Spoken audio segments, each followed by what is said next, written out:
Արցախն այն եզակի տարածքներից էր, որտեղ պետականության դրսևորումներն առկա են եղել պատմության ողջ ընթացքում,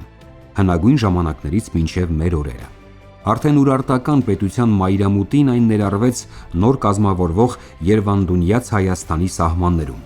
Հետո եկան Արտաշեսյանները, Արշակունիները։ Արցախը մնում էր Հայաստանի անբաժան մասը, Մեծ հայքի 10-րդ նահանգը։ Դրա մասին խոսում է նաև Մովսես Խորենացին, պատմելով, որ Վաղարշակ արքան կառավարիչներ է նշանակում Հայաստանի տարբեր հատվածներում, ասենք օրինակ Սյունիքում Սիսակին է նշանակում որպես կառավարիչ եւ Արցախի հատվածում Արանին։ Եվ դրանից էլ հետագայում ձևավորում է Արանշահիկների իշխանական տունը։ Արդեն Երևանդունների ժամանակահատվածում մեր պատմիչները խոսում են նրա մասին, որ օրինակ Երևան Սակավակյացը եւ Տիգրանը զորքեր հավաքագրել են նաեւ Արցախի հատվածից։ Հենց Արտաշեսի եւ Երևան վերջինի միջև պատերազմների ժամանակ մեր պատմիչները ասում են, որ Երևանը այդ ժամանակ գտնում էր Ուտիքում, երբ Արտաշեսը զորքերով սկսեց հետապնդել նրան, բայց առավել շատ հետաքրքիր տեղեկություններ է պահպանվել հունական, հռոմեական աղբյուրներում, ասենք Ստրաբոն խոսելով օրինակ Քրիստոսից առաջ առաջին դարի, Քրիստոսից հետո առաջին դարի իրողությունների մասին, նա հստակ նշում է, որ Կուրը հանդիսացել է Աղվանքի եւ Մեծ հայքի սահմանն է հանդիսացել այն, կամ Պլինիոս ավագը, Դիոն Կասիոսը, Ստեփան Բյուզանդացին խոսում է նրա մասին, որ Կուրը մշտապես եղել է Հայաստանի սահմանը, արդեն Տիգրան մեծի կառավարման տարիներին հստակ աղբյուրները նորից վկայում են, որ Արցախը շարունակում էր մնալ հայոց միասնական թագավորության կազմում եւ պատահական չէ, որ Տիգրանը հայկական լեռնաշխարհի տարբեր հատվածներում կառուցած քաղաքներից երկուսը կառուցել է հայոց արևելից նահանգներում։ Որքանով են պատմիչների թողած տեղեկությունները, որոնք հաճախ հարստացվել են ժողովրդական ավանդազրույցներով, համապատասխանում իրականությանը։ Հնագետներն այս հարցերի պատասխանները երկար ժամանակ չունեին։ Ոչ թե չկար, այլ չէին փնտրում։ Արցախը նորություն չեմ ասի, որ շատ հարուստ հնագիտական ժառանգություն ունի եւ առնվազն նրա նախաքրիստոնեական շրջանի, այսինքն բրոնզ երկաթեդարյան շրջանի մշակույթը ցավոք սրտի կարող եմ ասել, որ ինտենսիվ պեղումների երբեք չի ենթարկվել, բացառությամբ մի քանի հուշարձանների, երբ որոշ տեղերում տարիներ շարունակ իրականացվել են պեղումներ, իհարկե դա խոսքը առաջինը Խոջալույի դամբարանադաշտի մասին էր, որտեղ դեռ նախախորհրդային տարիներին սկսեցին պեղումները կայսերական հնագիտական ընկերության կողմից, հետագայում շարունակվեց նաև խորհրդային տարիներին եւ մեծամասամբ արդեն այդքանով ավարտվեցին աշխատանքները։ Շուշիում մեծ ծավալով երկաթեդարյան դամբարանների պեղումներ են իրականացվել, Կերենում, այսինքն բացառությամբ այսպես մի քանի էպիզոդիկ հուշարձանների ընդհանուր առմամբ դաշտը ցավոք սրտի ինտենսիվ չի հետազոտվել։ Աններելի միամտություն կլիներ կարծելը, թե սա հասարակ պատահականություն կամ բաց թողում է։ Խորհրդային տարիներին Բաքուն կանխամտածված ու պետական մակարդակով տասնամյակներ շարունակ Արցախը փակ է պահել աշխարհի եւ ամենից առաջ հայ գիտնականների համար։ Ճշմարտությունը ներկայացնելը Բաքվի համար ոչ միայն տհաճ, այլև վտանգավոր կլիներ։ Հայտնաբերված նյութերը միշտ չի որ վավերացվել եւ պահվում էին թանգարաններում, ասեմ, ես իմ մոտ այն տպավորությունն է, որ ադրբեջանցի հնագետները, ովքեր բնականաբար արգելում էին հայ հնագետների մուտքը Արցախի տարածք, կարծես խուսափել են Արցախում պեղումներ անելուց, որովհետեւ նոր պեղումները ենթադրում էր նոր գտածոներ, նոր մեկնաբանություններ եւ նոր ուսումնասիրություններ, որը իրենց համար գուցե նոր գլխացավանքի պատճառ պետք է լիներ, դիտավորյալ խուսափել են Արցախում հնագիտական ուսումնասիրություններ անել։ Հայտնաբերված բազմաթիվ նյութեր կամ չեն վավերացվել իրենց նախնական տեղում, կամ որոշ բաներ անգամ տեղափոխվել են, չնայած Ստեփանակերտում կար, Արցախում կար պատմաերկրագիտական թանգարան եւ ավելի պատշաճ կլիներ, որ այդ նյութերը պահվեին հենց Արցախում, բայց այդ նյութերը տեղափոխվել են Բաքու, Ադրբեջանի պատմության թանգարան։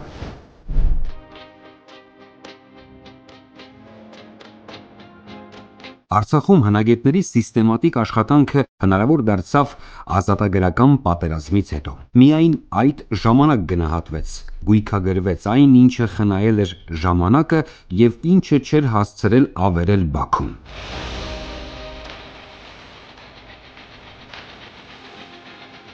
Հանրաճանաչ ձեռքբերումներից մեկը դարձավ Տիգրանակերտի բացահայտումը։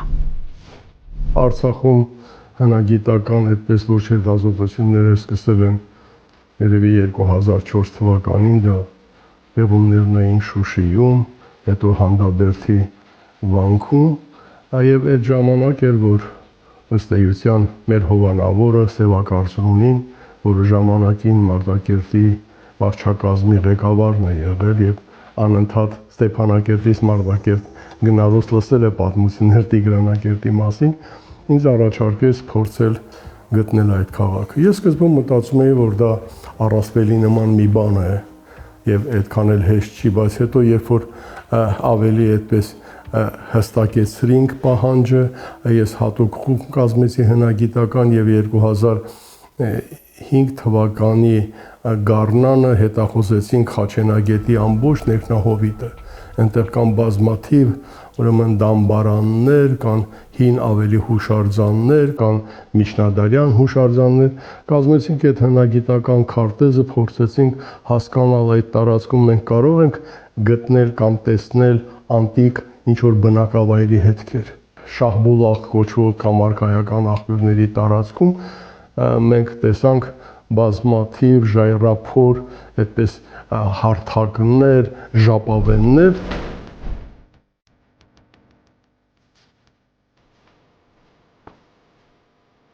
Հնավայրն ավելի վաղ արձանագրել էին նաև ադրբեջանցի գիտնականները, տվել էին կարճ ու անհիմն բացատրություն ու փակել թեման։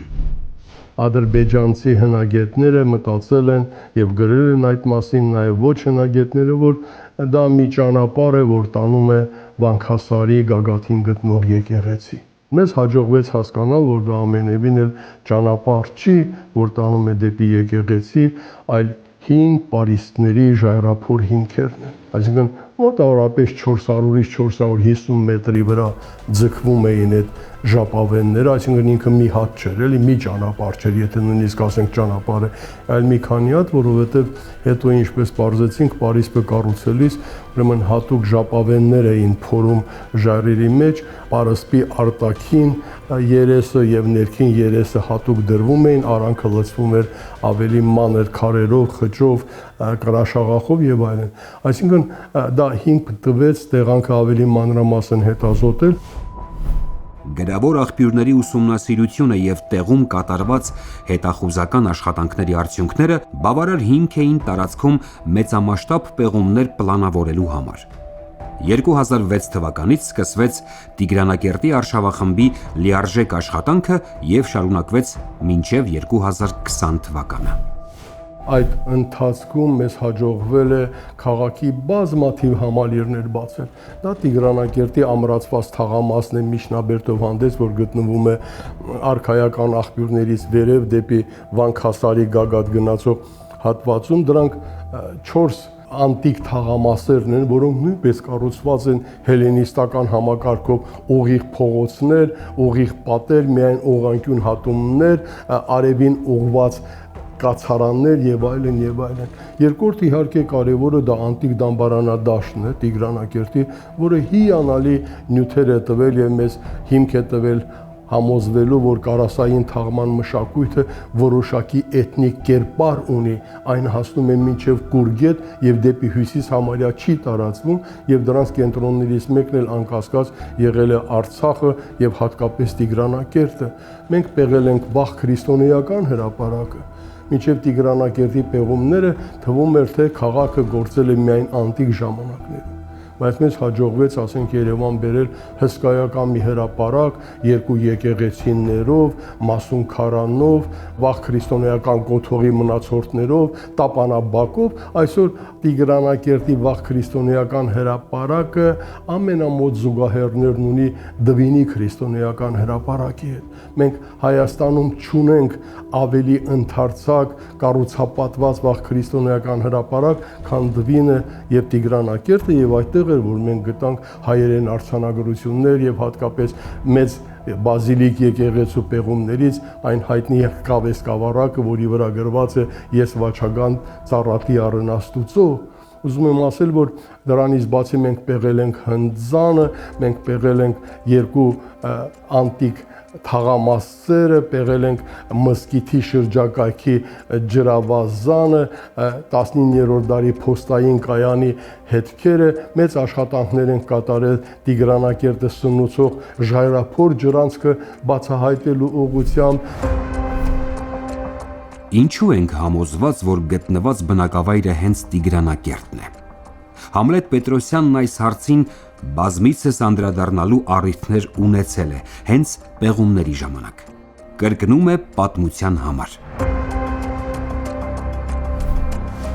Եթե մենք գտել ենք մի քաղաք, որը ասենք 1.5 կիլոմետր պարիսպներ ունի, այդ պարիսպները կառուցված են հելենիստական հատուկ ոճով, դա մի համակարգ է, որը մշակվել է Ալեքսանդրիայում մեր թվականությունից առաջ 3-րդ դարում եւ կամաց տարածվել է Փոքր Ասիայում, այսինքն զիգզագ պարիսպ, կլոր աշտարակ եւ օղանկյուն աշտարակ։ Սա հիմնական հատակագծման սկզբունքն է, որ առաջին անգամ ասենք կիրառվել է Արտաշատում։ Երբ որ մենք համեմատում ենք Տիգրանակերտի կառույցները Արտաշատի հետ, տեսնում ենք, որ Տիգրանակերտինը շատ ավելի կանոնավոր է, շատ ավելի զարգացած է եւ այն տեղական ավանդույթի արտահայտություն չէ։ Նման աշխատանքները չէին կարող կազմակերպվել տեղական իշխանների ուժերով։ Այսպիսի մեծամասշտաբ շինարարությունը թագավորին վայել եւ թագավորի ուժերին համապատասխան նախաձեռնություն էր։ Պետք է լիներ մեկը, որը կարող էր կազմակերպել փոքրասիական եւ հայաստանյան ճարտարապետների, վարպետներին ու տանել կառուցել ամրոց միտեղ, որտեղ նման ավանդույթներ չկային։ Եվ վերջապես երրորդը դա այն հնագիտական նյութն է։ Տեսեք, ամբողջ Տիգրանակերտի ամրացված թաղամասում մենք գտել ենք հազարավոր խեցեղեն բեկորներ եւ մենք պեղել ենք արևելյան դամբարանադաշտը կարասային թաղումներով։ Կարասային թաղումների խեցեղենը նույնական է ամրացված թաղամասի խեցեղենի հետ եւ կարասային թաղումներում մենք գտել ենք բազմաթիվ պարթևական դրամներ, որոնք վերաբերում են մեր թվականությունից առաջ առաջին կեսից մինչև մեր թվականության առաջին թվականի սկզբները, այսինքն կա նյութը, կա տեղեկությունները, կա կառուցողական համակարգը, կան հստակ թվագրություններ, այսինքն մենք գործ ունենք մի բնակավայրի հետ, որը աղբյուրներում հիշատակում է Տիգրանակերտ, մենք գործ ունենք մի ընդարձակ բնակավայրի հետ, որը կառուցված է անտիկ ճարտարապետության լավագույն, ուրեմն, ավանդույթներով, որևէ այլ, այսպես ասած, կասկած բան չի կարող լինել։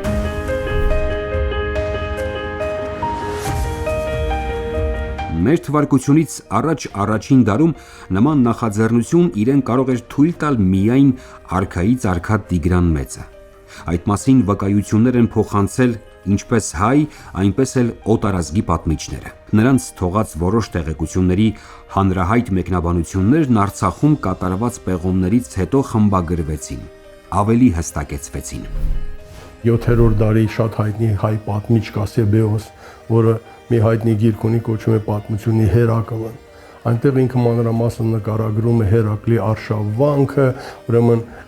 խաչը, որ Երուսաղեմից պարսիկները տարել էին, ետ բերելը, Հայաստանով անցնելը, եւ այդ ռազմական նկարագրությունների էպիզոդներից մեկում նա ասում է, որ կայսրը փորձում էր Սյունիքից գնալ Տփղիս,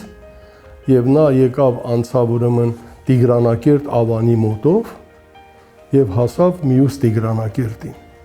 Եվ այդ մյուս Տիգրանակերտի մոտ, որը գարդմանում էր, պարսկական զորքը փակեց նրա ճանապարհը։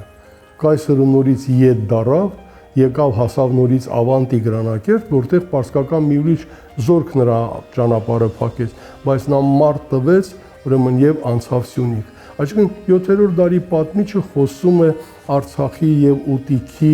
ուրեմն սահմանի վրա մի բնակավայրի մասին, որը ինքը կոչում է Ավան։ Ավանը դա հենց Սեբեոսի բացատրությամբ կամ ամրացված քաղաքն է փոքրիկ կամ ամրոցի մոտ գտնվող ընդարձակ բնակավայրը։ Այսինքն դրանից հետո օրինակ ասենք 12-րդ դարի Կոշիկ անապատի մի արձանագրության մեջ ոմն Հակոբ Տիգրանակերտի երկրից նվիրատվություն է անում վանքին։ Եվ ամենակարևորը, որ մեզ հաջողվեց հայտնաբերել, դա Եսայի Հասան Ջալալյան կաթողիկոսի օրագիրն է։ Նա 18-րդ դարի սկզբին այցելել է այդ տեղանքները, արտագրել է արձանագրությունները եւ բառացի գրել է Տիգրանակերտի եկեղեցու գիրն է, որ այժմ Շահբուլաղ ասի։ Այսինքն այնպես չի, որ գրավոր աղբյուրները մանրամասն հետազոտությամբ, նույնիսկ ավելին Ստրաբոնը գիտեր Տիգրանակերտի մասին, որովհետև Ստրաբոնի տեղեկությունները մայրաքաղաք Տիգրանակերտի մասին խառնված են ընդհանրապես Տիգրանակերտերի մասին տեղեկություններով եւ միտեղ ասում է թե Տիգրանը Իբերիայի մոտ կառուցեց Տիգրանակերտը։ Հրատարակիչները միշտ տարակուսել են թե այդ Իբերիան որտեղ է, գուցե դա Մզբինն է կամ նրա մոտ ինչ-որ մի վայր է եւ մեր պեղումներից հետո Սորբոնի համալսարանի պրոֆեսոր Ջուստո Տրայինան մի լավ հոդված հրատարակեց, որտեղ հստակեցրեց Ստրաբոնի տեղեկությունները եւ միանշանակ հավաստեց, որ այն Տիգրանակերտը, որ մենք պեղում ենք, հենց Ստրաբոնի հիշատակած Իբերիայի մոտի Տիգրանակերտն է։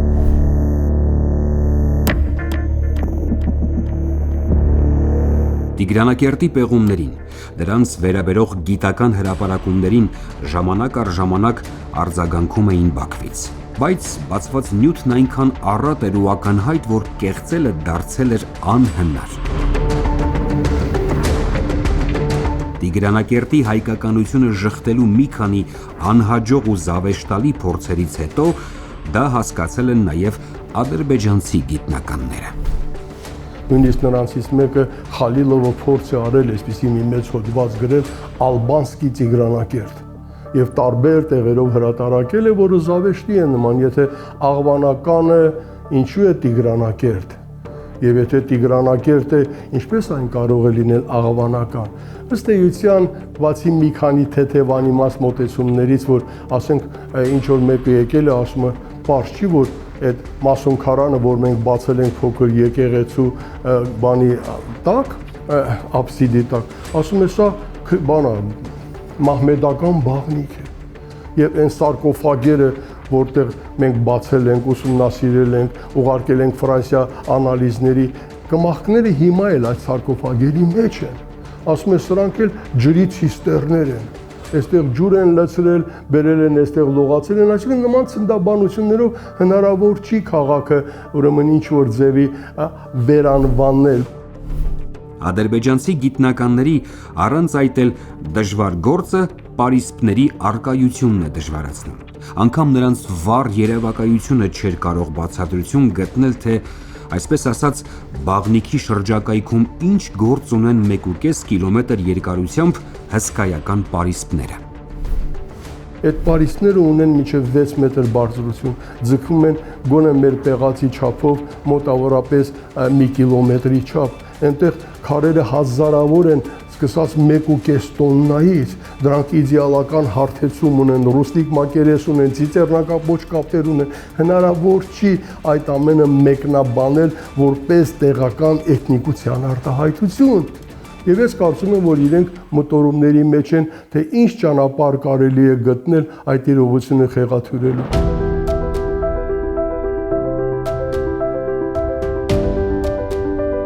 Հայ գիտնականներն էլ ձեռքները ծալած չէին նստել։ Տիգրանակերտին վերաբերող նյութերը համալրել, թարմացրել են եւ ակտիվ ներկայացնում են թե գիտական, թե հանրամատչելի մակարդակներում։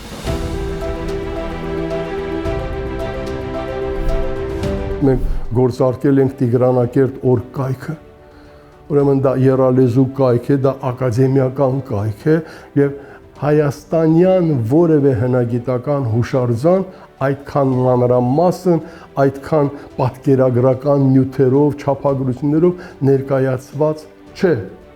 Դա եզակի շատ ծանր աշխատանք է, որ մենք կատարեցինք, եւ ընդամենը ամենավերջին գիրքը, որ լույս տեսավ 23 թվականին բանում Եվրոպայում, որը կոչվում է ուրեմն Handbook on Caucasian Albania, Կովկասյան աղվանքի մասին միջազգային ձեռնարկ, որի խմբագիրն է Յոս Գիպերտը, դա Համբուրգի համալսարանի ամենահայտնի պրոֆեսորներից է, ով զբաղվում հենց աղվանական լեզվով, աղվանական արձանագրություններով, եւ Յասմին Դումթրագուտը։ Եվ կարող եք այդ գիրքը բացել, տեսել, որ մոտավորապես 70 էջի վրա մանրամասն ներկայացված է նաեւ Տիգրանակերտը։ Միջազգային գիտական հանրույթը շատ լավ գիտի Տիգրանակերտը։ Աշխարհին դեռ շատ ասելիք, Արցախում էլ դեռ շատ անելիք ունեին հնագետները։ Տիրոջ հոգատարությամբ ու զգուշությամբ դեռ նոր էին մոռացության շերտից հանում պատմության անգին վկայությունները։ Շատ ծրագրեր կիսատ մնացին Արցախի հայաթափման հետևանքով։ Ցավոք լուրջ պեղումներ Տիգրանակերտից դուրս անտիկ որևէ հուշարձանի չեն կատարվել, բայց ես ուզում եմ ասել, որ արցախյան մի քանի տասնյակ բնակավայրերում վավերացվել են կարասային թաղումները։ Այդ կարասային թաղումները համարյա Արցախի ամեն բնակավայրում հողային աշխատանքների ժամանակ գտնվում են, դրանց հետ գտնվել են համապատասխան դրամներ, որոնք հստակորեն թվագրում են այդ թաղումները, այսինքն այն, որ Արցախում եղել է շատ հզոր ընդգծված, այսպես ասենք հայկականացված կամ հայկական մշակույթ, հատկապես նկատի ունենալով կարասային թաղումների մշակույթ, ակնհայտ է։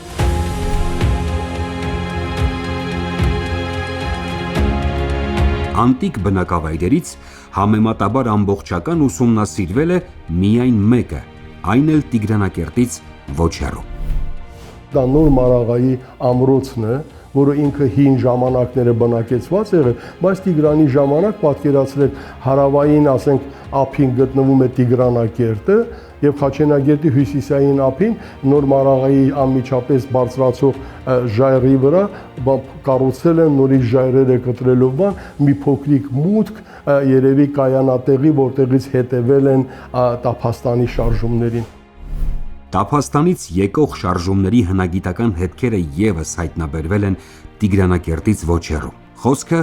Նոր Կարմիրավանի հնավայրի մասին է իր հայտնի մարդակերպ կոթողներով։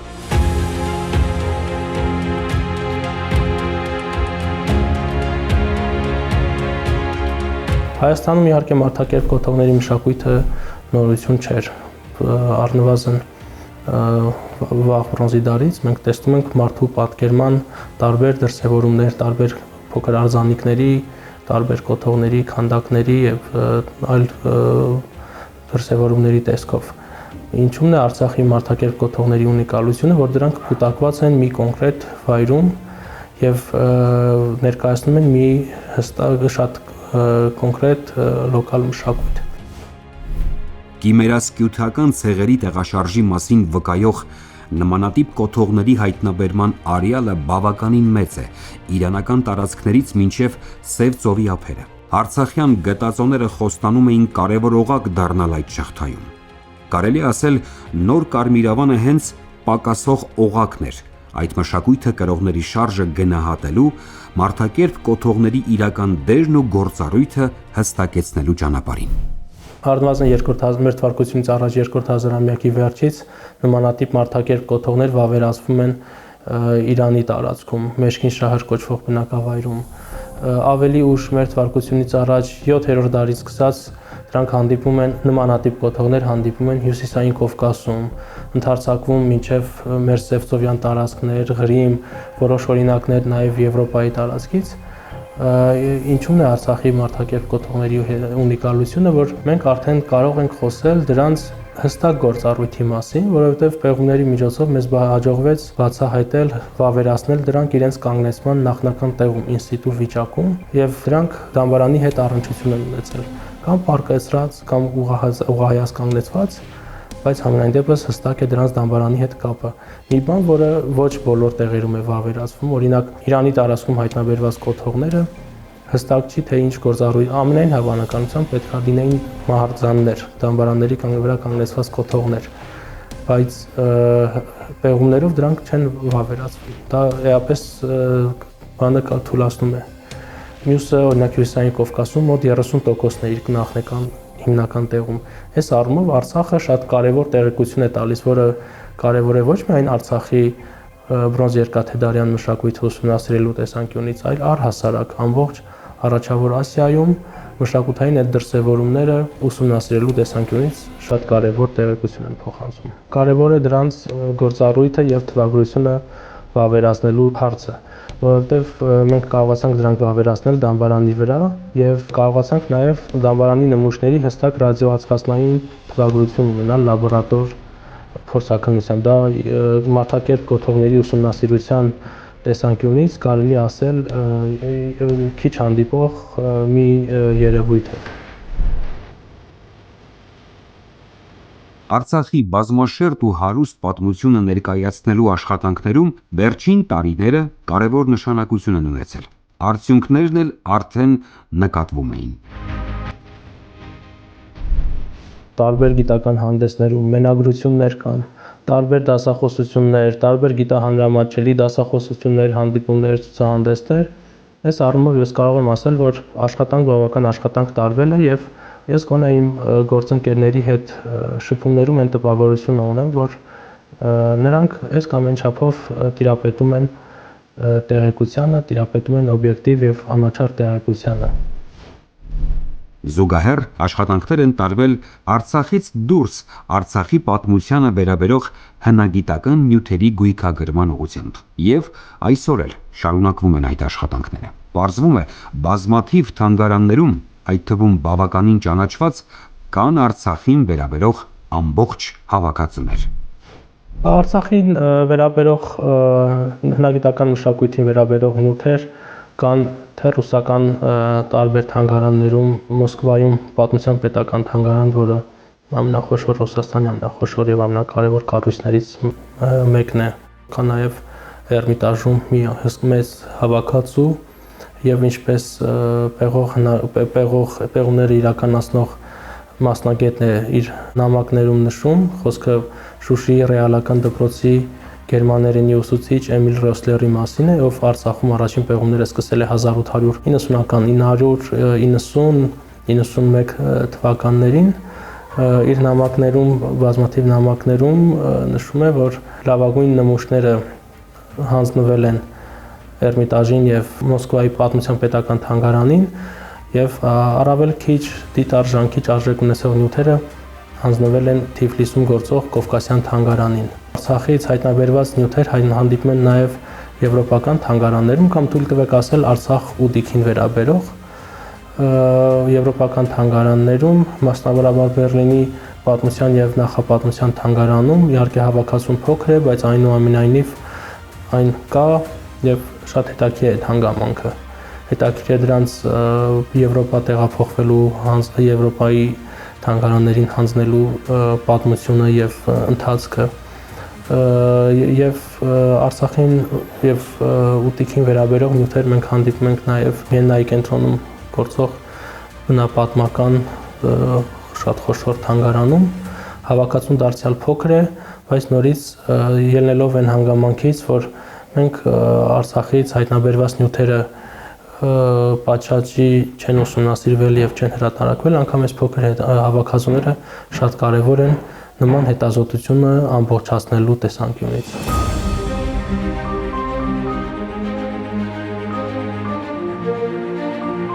Առավել շատ նյութեր կան արդեն քրիստոնեական շրջանին վերաբերող, բայց դա արդեն մեր հաջորդ հանդիպման թեման կլինի՝ քրիստոնեության մուտքն ու հայոց գրերի գյուտի հետևանքները Արցախում։